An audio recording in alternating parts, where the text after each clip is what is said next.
Bismillahirrahmanirrahim. Assalamu alaikum dear students.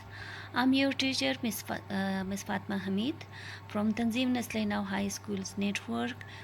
Today our lesson is composition of air and its importance. ये आप लोगों की unit 8 है. इसमें हमारा ऑब्जेक्टिव्स है identify the composition of air, यानी हम एयर के बारे में पढ़ेंगे कि एयर किस चीज़ से मिलकर बने हुए हैं. नंबर 2 ऑब्जेक्टिव्स हमारा है explain why air is considered as a mixture of gases. तो एयर को क्यों मिक्सचर ऑफ गैसेस कहा जाता है ये हम जानेंगे. फिर हम जानेंगे कि identify sources of carbon dioxide and how it's level can be maintained in nature, यानी कार्बन डाइऑक्साइड के सोर्सेज क्या है हमारे नेचर में और उसके लेवल कितने होने चाहिए. Relates the properties and uses of gases in air to the composition of air. फिर इन गैसेस की जो है आपस में रिलेट करेंगे कि वो हमारे एयर में क्या उसके जो है कंपोजिशन में क्या काम करते हैं. फिर लास्ट वन है recognise the importance of air. Read and share section में अल्लाह ताला फरमाता है, Allah says in the alternation of day night and day and in what Allah sends down from the sky of provision and gives life thereby to the earth after its lifelessness, and in his directing of the winds are signs for the people who reason. सूरह अल-जासिया आयत number 5 में. इस सूरह की आयत number 5 का तर्जमा है और रात और दिन की आमद व रफ्त या रद्दो बदल में और जो रिज़्क़ खुदा ने आसमान से नाजिल किया है और जिसके ज़रिए से मुर्दा ज़मीन को ज़िंदा बनाया है और हवाओं के चलने में इस कौम के लिए निशानियाँ पाई जाती हैं जो अक्ल रखने वाली है.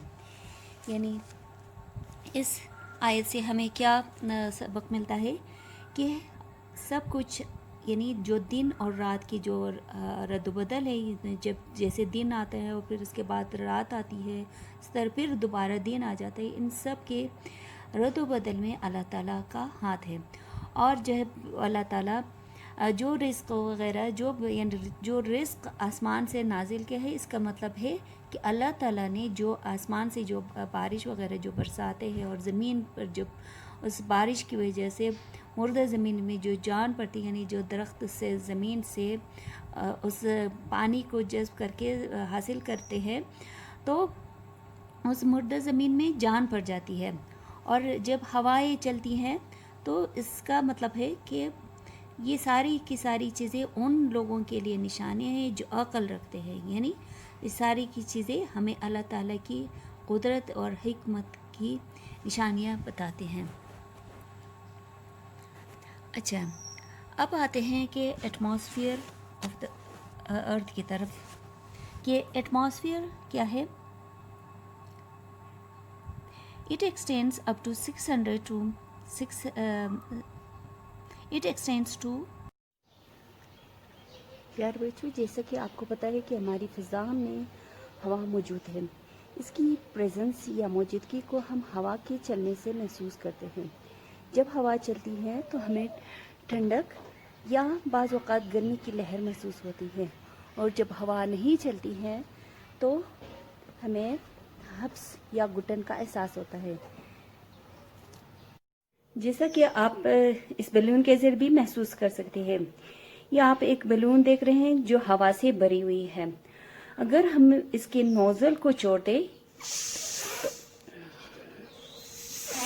तो आप में या तो इसका हवा के ज़रिए महसूस कर सकते हैं, या ये आप अगर कागज़ के छोटे छोटे रख देंगे तो आपने देखा कि ये जो है फ़ौरन उस कागज़ के टुकड़ों को उसमें हरकत पैदा करेंगे.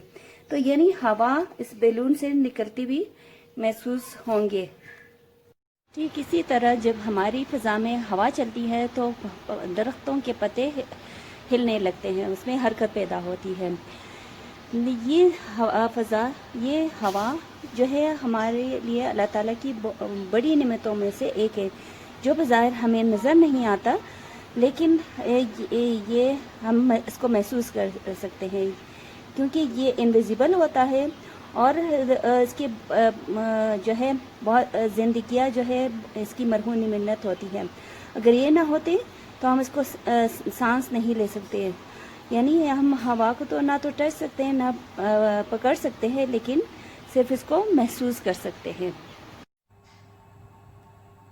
अच्छा, अब हम एटमॉस्फेयर पढ़ेंगे और इसकी कितनी लेयर्स होती हैं। ये तो आप लोगों ने इस एसएसटी में भी पढ़ा था कि एटमॉस्फेयर के 5 लेयर्स होते हैं। अच्छा, सबसे पहले हम एटमॉस्फेयर के बारे में पढ़ेंगे कि एटमॉस्फेयर क्या होती है। It extends up to 600 to 800 kilometers from the Earth's surface. The atmosphere of the Earth is divided into 5 layers depending on temperature variations. अच्छा, इस एटमॉस्फेयर क्या है कि हमारी ज़मीन के इर्द गिर्द जो है 600 से 800 किलोमीटर तक फैला हुआ है और इसकी मुख्तलिफ लेयर होती हैं, जिसको 5 लेयर्स में उनके मुख्तलिफ टेम्परेचर होने की वजह से डिवाइड किया है। नंबर 1 जो है क्या है, ट्रोपोस्फियर है। फिर इसके बाद ट्रोपोस्फियर के बाद ओजोन लेयर आता है जो कि स्ट्रेटोस्फियर का पार्ट है। फिर इसके बाद मेसोस्फियर है, फिर थर्मोस्फियर है और लास्ट में एक्सोस्फियर आता है। अच्छा, आप इस वीडियो में भी देख सकते हैं कि हमारी लेयर्स ऑफ द अर्थ कैसी है। जैसे ये हमारी अर्थ है, the atmosphere is protective layers of gases which surrounds the earth. If the earth was the size of the apple, and atmosphere would be only as thick as the apple's skin. The atmosphere is made up of oxygen, nitrogen and other gases. It allows life to exist on the earth, protecting us from the harmful bits of the sun's radiations, whilst also keeping the earth warm through a process known as the radiations. The first one is the atmosphere is split into 4 main layers. The troposphere is the lowest, starting from the earth's surface and extending up to 100 kilometers, while in the keep of atmospheres and nearly all weather happens here. Mostly clouds appear in the troposphere because 99% of the atmosphere waters here exist. Also, you get higher in the troposphere, the air gets cloudier. Next comes the stratosphere, which extends from the 50 kilometers. अच्छा, यहाँ पर ozone layer होती है। Ozone layer it converted into heat. अच्छा, ozone layer को सबसे higher और warmer जो है लेयर कहा जाता है। विल स्टेंस। अच्छा, यहाँ पर मेट्रॉइड्स बर्न होती है, जैसे कि ये सब कुछ आपने पढ़ा हुआ है। मेसोस्फीयर में क्या है कि ये कोल्डेस्ट लेयर ऑफ द अर्थ होती है और यहाँ पर -100 डिग्री सेंटीग्रेड तक टेम्परेचर रहता है। The highest part of the most earth is thermosphere. Thermosphere जो है, जैसा कि नाम से जाहिर है कि सबसे हॉटेस्ट, इन सबसे गर्म तरीन जो है लेयर होती है। और यहाँ पर अरोरास भी पाई जाती है, यानी जो जिसमें आयनाइजेशन हो जाती है। अच्छा, last one is exosphere. Exosphere क्या है कि एक्सोस्फीयर सबसे लास्ट लेयर होती है और ये यहाँ पर लो एटमॉस्फेरिक प्रेशर और टेम्परेचर होती है। फिर अब हम पढ़ेंगे कि air a mixture of gases. अच्छा, एयर को मिक्सचर ऑफ गैसेस क्यों कहा जाता है? क्योंकि इसमें नाइट्रोजन मौजूद होती है, फिर ऑक्सीजन, फिर कार्बन डाइऑक्साइड और आर्गन और डिफरेंट नोबल गैसेस होती है। अच्छा, नोबल गैसेस क्या होती हैं? जैसे कि आपके पीरियोडिक टेबल में, केमिस्ट्री की जो पीरियोडिक टेबल में है, जो लास्ट कॉलम होती है, उसमें नोबल गैसेस मौजूद होती है। नोबल गैसेस वो होती हैं कि जिस गैस के या जिस एलिमेंट के एटम के जो है एटम में शेल्स, लास्ट शेल में इलेक्ट्रॉन की तादाद बराबर पाई जाती है। यानी उस इलेक्ट्रॉन के पावर शेल के मुताबिक नंबर ऑफ़ इलेक्ट्रॉन मौजूद होती है, इसको नोबल गैसेस कहते हैं। अच्छा, जैसा कि आपको इस ग्राफ में भी नज़र आ रहा है composition of gases in air, आपको जो ब्लू पार्ट में नज़र आ रहा है ये होती है नाइट्रोजन गैसेस, जो कि हमारी फ़ज़ा या एटमॉस्फेयर में 78% होता है।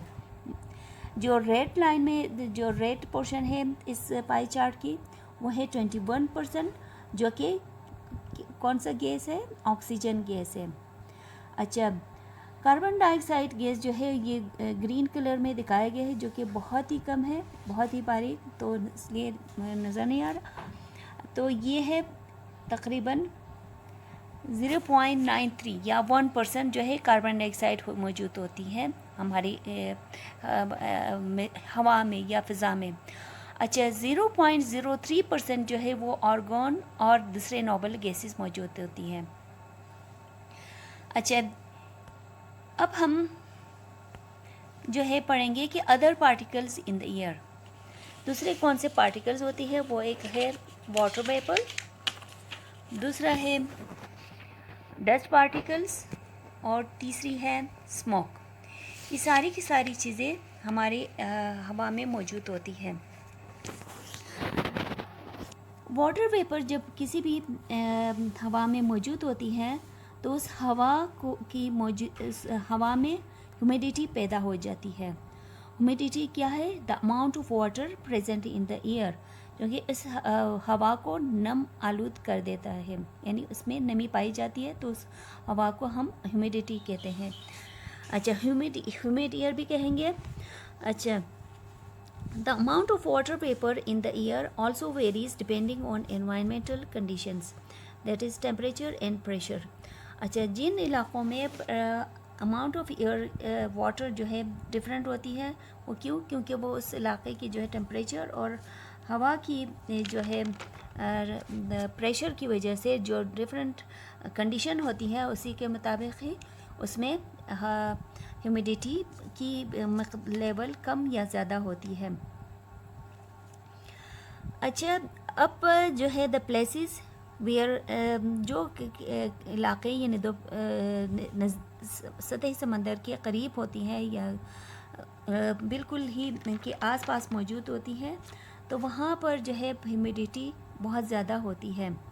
जैसे इसकी मिसाल आप कराची से भी देख सकती हैं कि कराची में जो है हवा में पानी की मकदार या वाटर वेपर ज़्यादा होती है, इसलिए वहाँ जो है ह्यूमिडिटी की लेवल बढ़ जाती है।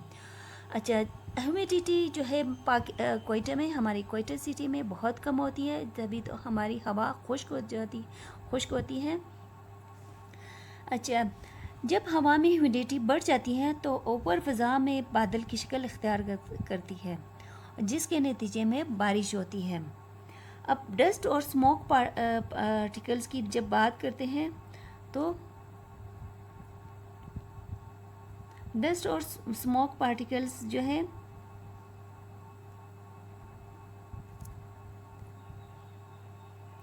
डस्ट और स्मोक पार्टिकल्स जो है वो भी मुख्तलिफ इलाक़ों में मुख्तलिफ होती हैं, क्योंकि वहाँ पर जिन इलाक़ों में अगर ट्रांसपोर्टेशन के ज़राए बहुत ज़्यादा हो या व्हीकल्स बहुत ज़्यादा चलती हो, यानी गाड़ियाँ बसें वगैरह ज़्यादा चलती हो और वहाँ पर कारखाने भी ज़्यादा मौजूद हो, तो वहाँ पर स्मोक की मकदार ज़्यादा होती है, यानी वहाँ की हवा में पोल्यूशन यानी स्मोक की वजह से जो स्मोक और डस्ट पार्टिकल जब हवा में बहुत ज़्यादा हो तो वो हवा पोल्यूटेड हो जाती है।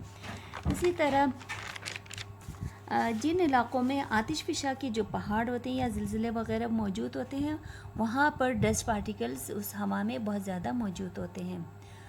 अच्छा, अब ये कार्बन डाइऑक्साइड जो है हमारी एयर में इसका क्या अमल दखल है और कार्बन डाइऑक्साइड की अमाउंट को हमारी एयर में कितना होना चाहिए। The amount of carbon dioxide in the air needs to be maintained because it can affect the temperature of the earth significantly, यानी अगर हवा में कार्बन डाइऑक्साइड की मकदार ज़्यादा होगी तो हमारी हवा में जो है वो टेम्परेचर ज़्यादा हो जाएगा, तो इसलिए इसके ज़मीन के टेम्परेचर को मेंटेन रखने के लिए कार्बन डाइऑक्साइड की मकदार को कम होना चाहिए। High levels of carbon dioxide in the air will increase the temperature of the earth. It happens because carbon dioxide absorbs the rays of the sun. अच्छा, कार्बन डाइऑक्साइड की मौजूदगी से टेम्परेचर क्यों बढ़ती है? क्योंकि ज़्यादा से ज़्यादा जो सन रेस होती है उसको एब्जॉर्ब करती है, जिसकी वजह से टेम्परेचर बढ़ जाती है। अच्छा, so there is need to keep the level of carbon dioxide in the air up to a certain level, but carbon dioxide is added to the atmosphere constantly as a result of various human activities. For example, burning of fuels in vehicles and in factories. Human also relate। अच्छा, जैसे कि आप देख सकते हैं कि human ज़्यादा से ज़्यादा जो है वो कार्बन डाइऑक्साइड रिलीज़ करता है।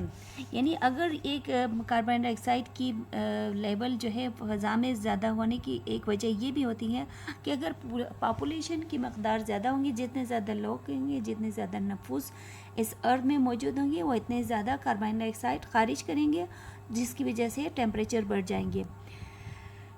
ये कार्बन डाइऑक्साइड जो है हम अपने रेस्पिरेटरी सिस्टम के कार्बन डाइऑक्साइड की मकदार को कम करने के लिए ज़रूरी है कि हम ज़्यादा से ज़्यादा इस यहाँ पर दरख्त उगाएं, क्योंकि दरख्तों का क्या काम होता है कि वो कार्बन डाइऑक्साइड को एब्जॉर्ब करते हैं और ऑक्सीजन को रिलीज़ करते हैं।